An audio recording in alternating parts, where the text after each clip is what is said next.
ng mundo. Hindi alam paano gagalaw para di mapag-iwanan. Sa biglang lubog ng araw, sa pagtago ng buwan, nang sumapit ang bukang liwayway, nagbago ang lahat. Paano na ang mga pangarap dito sa bagong mundo?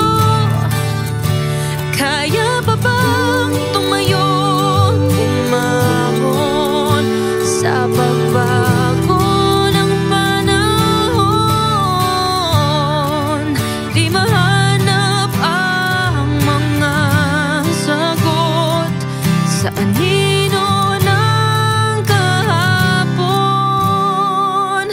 Paano na kaya